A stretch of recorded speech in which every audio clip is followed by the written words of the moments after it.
ಸಣ್ಣ ಹುಡುಗ 7-8 ವರ್ಷದ ಹುಡುಗ ವಿಪರೀತ ದುಡಿಯೋ ಪ್ರಸಂಗ ಬಂದಿತ್ತು. ಅದು ಎಲ್ಲಿ ಅಂದ್ರೆ ಅಣ್ಣನ ಮನೆಯಾಗೆ. ಅಣ್ಣನ ಹೆಂಡತಿಗೆ 2 ಮಕ್ಕಳು.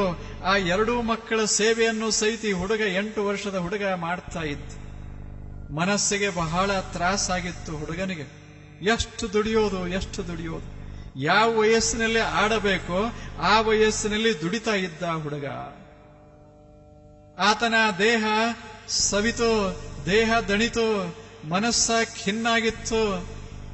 ಇಷ್ಟೆಲ್ಲ ಕೆಲಸ ಮಾಡಿ ಅವ ಏನು ಬಯಸ್ತಿದ್ದ ಅಂದ್ರೆ ಏನೂ ಬಯಸ್ತಿರ್ಲಿಲ್ಲ. ಒಂದಿಷ್ಟು ತಾಯಿ ಆಕೆ ಅತ್ತಿಗೆ ಆಗಲಿ ಅಣ್ಣ ಆಗಲಿ ಒಂದಿಷ್ಟು ಯಾಕಪ್ಪ ನಿನಗೆ ಹೇಗದ ಅಂತ ಇಷ್ಟು ಕೇಳಿದ್ರೆ ಸಾಕು ಅನಿಸ್ತತ್ತ ಹುಡುಗನಿಗೆ. ಆದ್ರೆ ಅವ್ರು ಎಂದೂ ಕೇಳಲಿಲ್ಲ.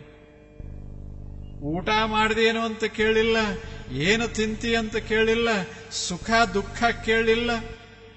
ಆ ವಯಸ್ಸಿನಾಗ ಸುಖ ದುಃಖಗಳನ್ನ ಕೇಳುವಂಥ ತಾಯಿ ಬೇಕಾಗ್ತಾಳ, ತಂದೆ ಬೇಕಾಗ್ತಾನ. ಅಂಥ ವಯಸ್ಸಿನಾಗ ಕೇಳೋರ ಇಲ್ಲ ಯಾರೂ ಅಲ್ಲ. ಎಂಥ ಹಿಂಸಾತ್ಮಕ ವಾತಾವರಣ ಮನೆಯಲ್ಲಿ ವ್ಯಾಪಿಸಿ ಬಿಟ್ಟಿತು.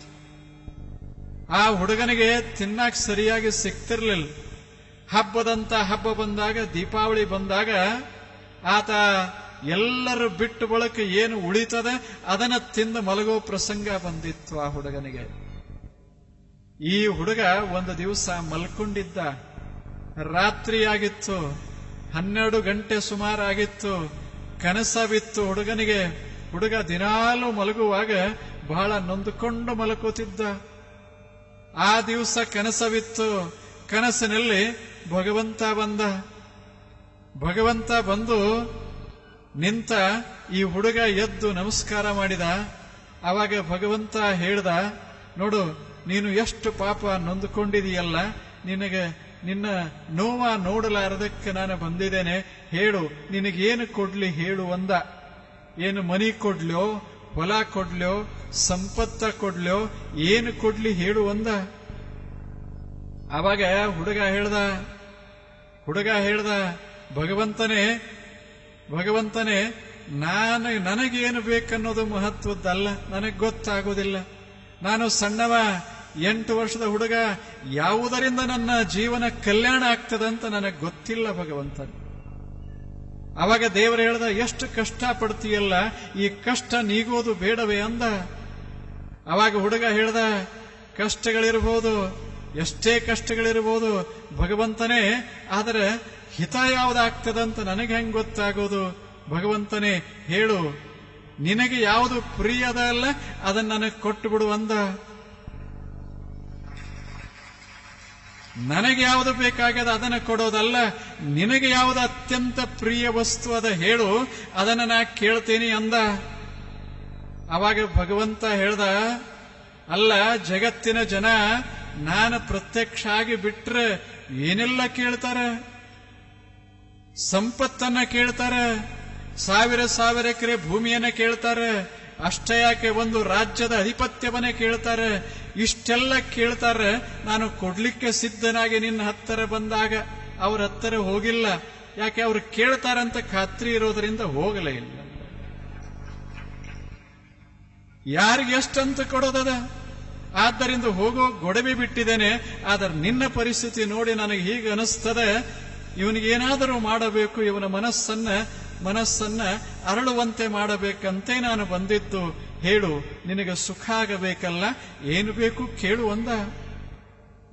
ಅವಾಗ ಹುಡುಗ ಹೇಳ್ದ, ಯಾರು ಏನೇ ಬೇಡಲಿ ಭಗವಂತನೇ, ಜಗತ್ತಿನಲ್ಲಿ ಯಾರು ಬೇಕಾದವರು ಏನೇ ಬೇಡೋಲ್ರೆ, ನಾನು ಮಾತ್ರ ಅದನ್ನು ಬೇಡೋದಿಲ್ಲ.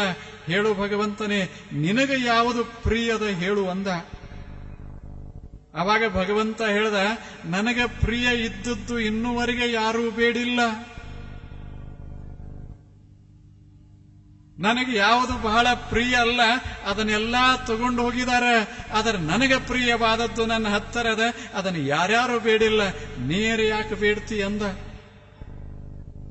ಅವಾಗ ಹುಡುಗ ಹೇಳ್ದ, ಹಾಗಾದರೆ ಭಗವಂತನೇ ಅದನ್ನೇ ಬೇಡ್ತೀನಿ ನಾನು, ಯಾಕಂದ್ರೆ ಯಾರೂ ಬೇಡಿಲ್ಲ, ಆದ ಬಳಿಕ ಅದು ಬಹಳ ಮಹತ್ವದ್ದೇ ಇರಬೇಕಲ್ಲ, ಕೊಡು ಅಂದ. ಅವಾಗ ಭಗವಂತ ಹೇಳ್ದ, ನಿನಗೆ ಗೊತ್ತೇನು ನನಗೆ ಯಾವುದು ಪ್ರಿಯದ ಗೊತ್ತೇನು?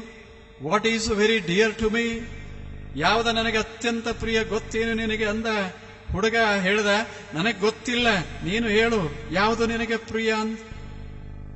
ಅವಾಗ ಭಗವಂತ ಹೇಳ್ದ, ನನಗೆ ಅತ್ಯಂತ ಪ್ರಿಯವಾದ ವಸ್ತು ಈ ಜಗತ್ತಿನಲ್ಲಿ ಒಂದೇ ಒಂದು ಅದೇ. ಅದು ಏನು ಅಂದ್ರೆ ಅದು ಪ್ರೇಮ.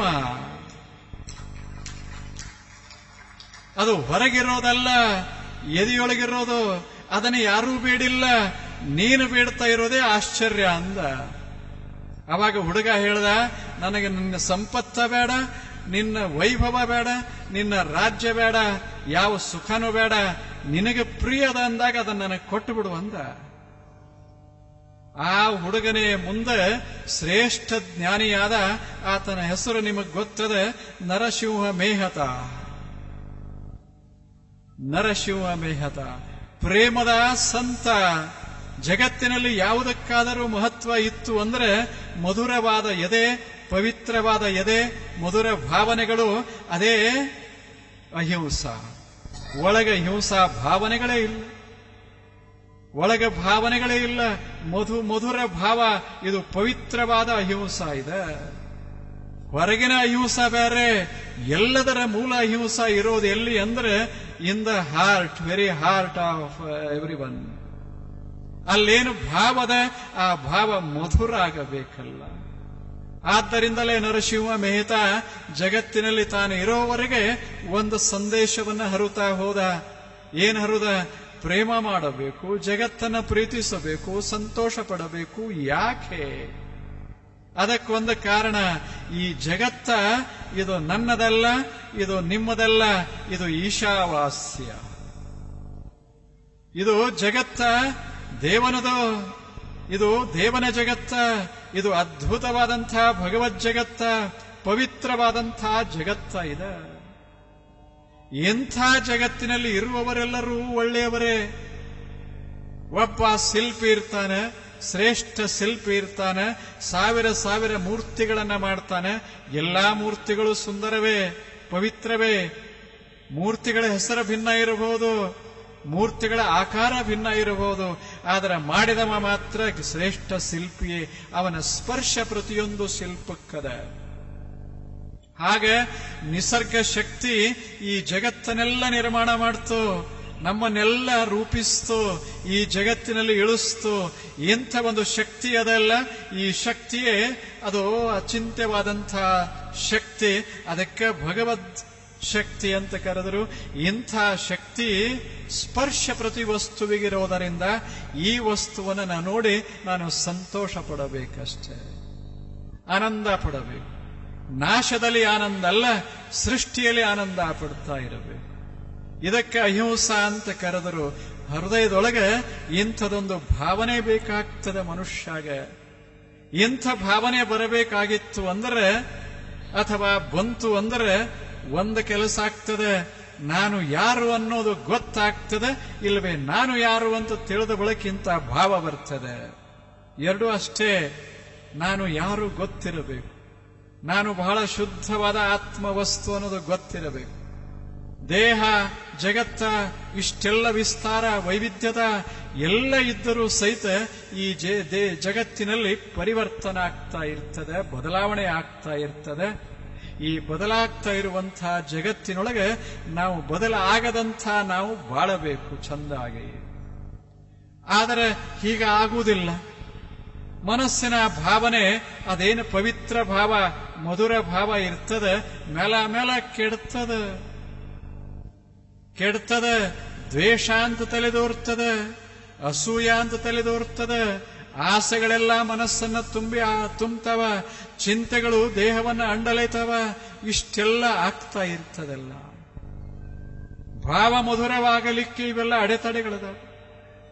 ಒಂದು ವಸ್ತುವನ್ನು ನೋಡಿ ನನ್ನ ಮನಸ್ಸಿನಲ್ಲಿ ದ್ವೇಷ ಉಂಟಾಗ್ತಾ ಇತ್ತು ಅಂದ್ರೆ ಹೃದಯದೊಳಗೆ ಅಹಿಂಸಾ ತುಂಬೋದು ಹೇಗೆ?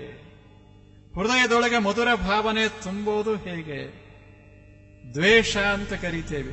ಬಹಳ ಭಯಾನಕವಾದದ್ದು ದ್ವೇಷ. ಇದು ಎಂಥ ದ್ವೇಷ ಇದು! ದ್ವೇಷ ಅಂದರೆ ನನಗೆ ಯಾವುದು ಈ ಜಗತ್ತಿನಲ್ಲಿ ಹಿಡಿಸೋದಿಲ್ಲ, ಅದನ್ನ ಕಂಡ್ರೆ ಅದನ್ನ ನಾಶ ಮಾಡಬೇಕು ಅಂತ ಅನಿಸ್ತದಲ್ಲ, ಈ ಭಾವಕ್ಕೆ ದ್ವೇಷ ಅಂತ ಕರಿತೇವೆ. ಬ್ಯಾಡೇನು? ನಮಗೆ ಬೇಡಾದ ವಸ್ತುಗಳು ಜಗತ್ತಿನಲ್ಲಿ ಇರೋದೇ ಬೇಡೇನು?